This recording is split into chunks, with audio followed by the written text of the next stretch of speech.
Hey there guys! So Frank Dancer 98 back at it again with the next reaction. So today we're looking at Gametheory, Bendy's tragic ending explained video apparently.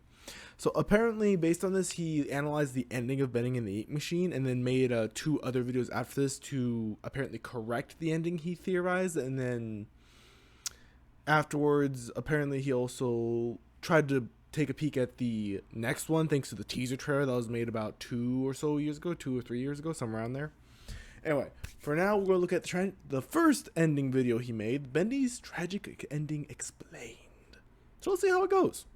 On the Gametheory win sheet, with the release of Bendy's last chapter, all my theories were put to the test, and it looks like we were overall pretty darn right. At least for the things the Meatly wasn't purposely misdirecting us on. Allison and Thomas were indeed revealed to be perfect Alice and Cyborgs. Human souls are indeed used to power the Ink Machine, and most importantly of all, we totally called that Joey Drew would be revealed to be the true identity of Monster Bendy. Wait, you're saying he wasn't? That he's just this old dude in his kitchen and Bendy is this mindless ink monster? Give me a few minutes. It'll all make sense soon, because this is the end of Bendy and the Ink Machine. Yeah, because I was a bit confused when I saw him in a kitchen of all things after that. Oh, jeez. Well, he's having fun there with his new openings. Hello, Internet. Welcome to Gametheory, where you don't need a special lens to see our hidden messages. More often than not, We'll they're ruin hidden the childhood. in plain sight right in front of your face. So, 5 chapters, 3 theories, and 1 year, 8 months, and 16 days later, it's finally over. The saga of our little devil darling Bendy reached its sepia-tinted conclusion, and, well, it was controversial, to say the least. Slow stealth sections, Bendy going on full beast mode, and no appearance of the plunger were just some of the complaints that I saw circulating online, but it was the ending that left most people in the inky dark. After fighting off Roid Rage Bendy, suddenly we're taken to a kitchen with Joey Drew washing some dishes before sending us back to the studio with the same exact words that kicked this whole thing off in the first place. Come visit the old workshop. There's something I need to show you.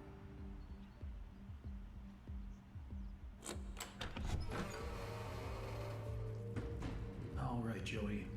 I'm here.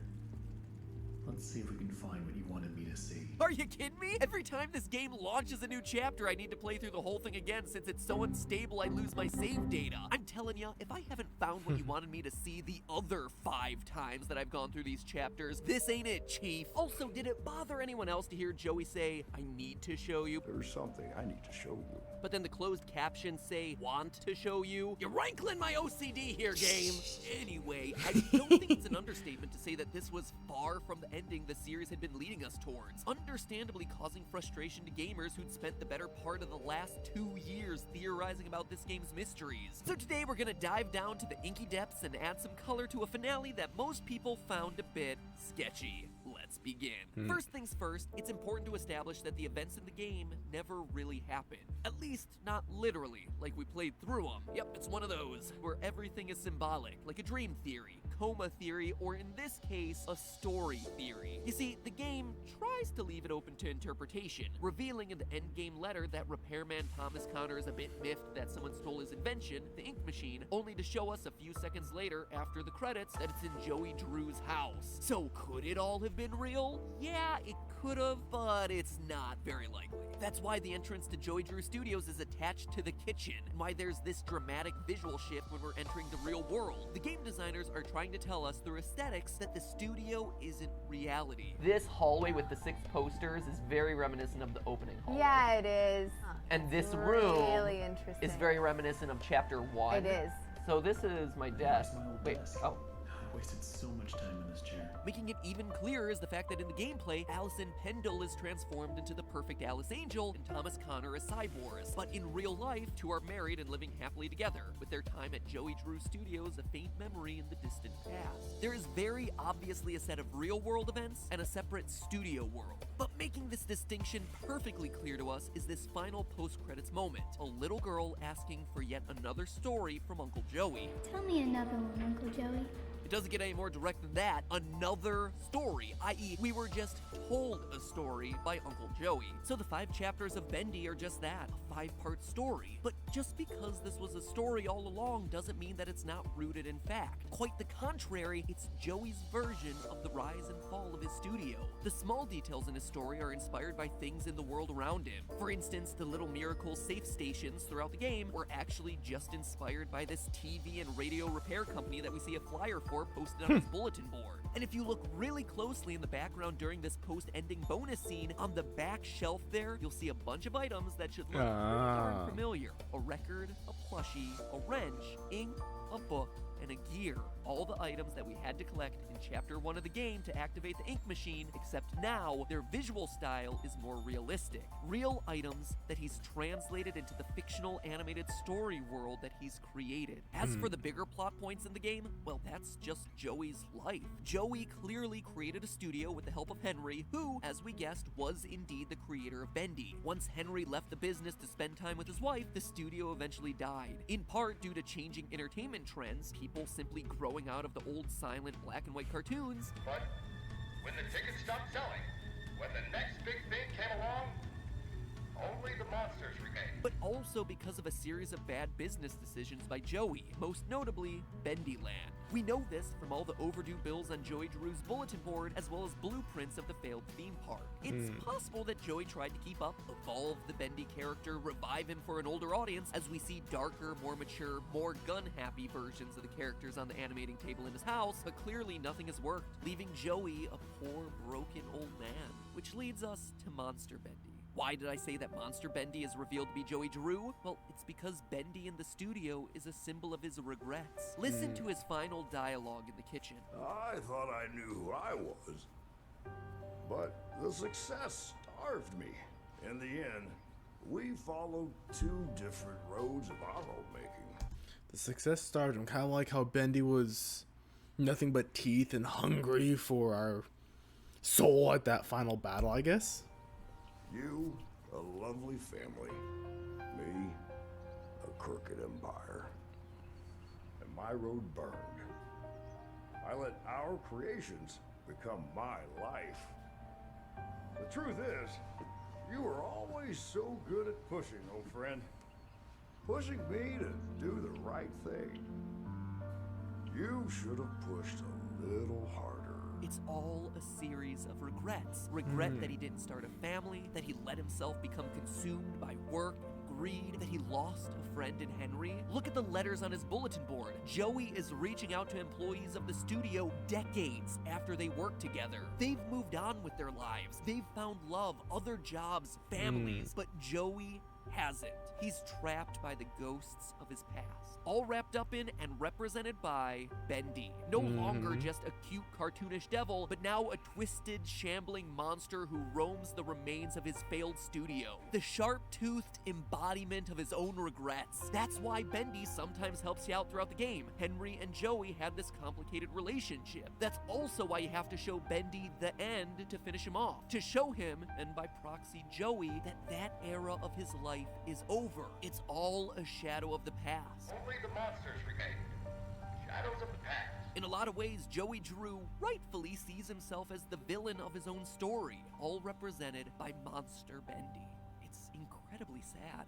But then, what about Henry re-entering the studio? The mysterious writing on the walls? What does Joey want to show us? Well, from a literal standpoint, the writing that was on the walls was done by Henry. If you replay the game, you're given the ability to use a lens of truth in all the previous chapters. Each time the cycle repeats, you see on the walls that Henry makes a tally, and that he's able to call out certain events that happen every time he goes through the loop, where he's attacked by Sammy with the word ouch, where jump scares happen with the word peekaboo, etc. But confirming that it's Henry writing these messages are 2 in particular. His Dream My Effort, which reflects Henry's frustrations of working with and ultimately carrying the business of Joey Drew, as well as this one right next to a Joey Drew audio log, That's the Joey I Know. It's admittedly kind of odd that Henry compliments his own drawings here in the prison cell, and he might just want to check his grammar on this little bit of graffiti. Dream too big and you'll fail. More like grammar fail. Am I right?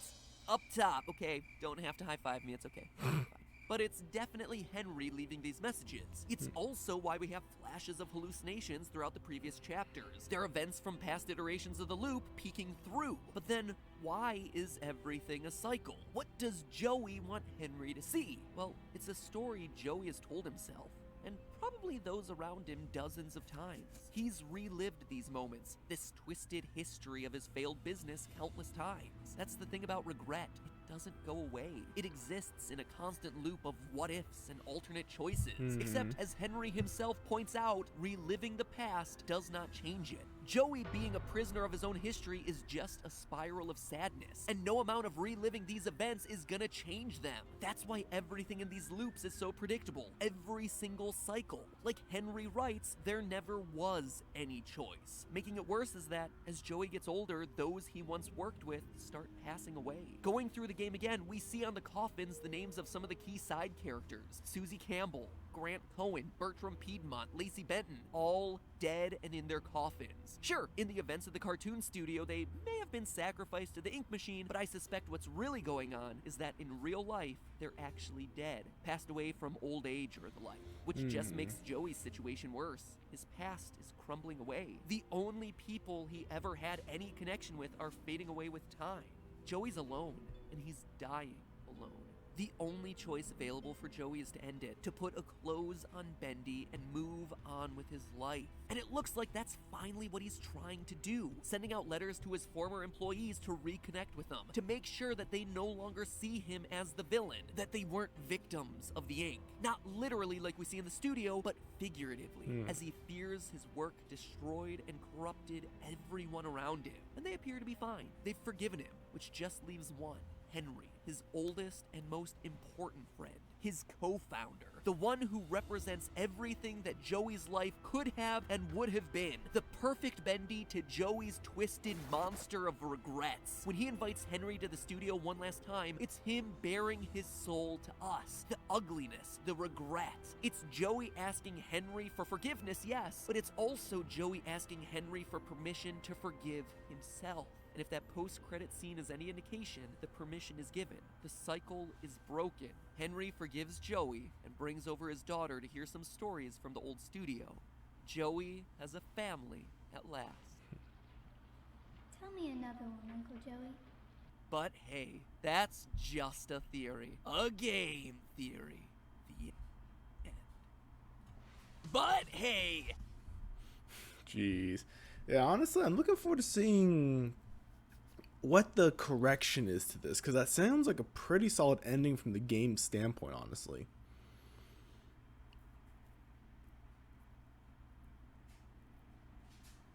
Unless it's technically a flashback we're in, then that's how we get into the studio, but it's the only thing I could think of that could possibly make it feel wrong. I mean, be wrong at this point.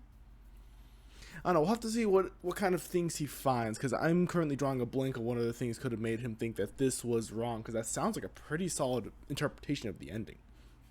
Anyway, hopefully you guys enjoyed that. I know I did. Look forward to seeing me look at his other two videos, Game Theory's videos on these two, and then we'll get right back into the henshins and transformations of the Kamen Rider collection.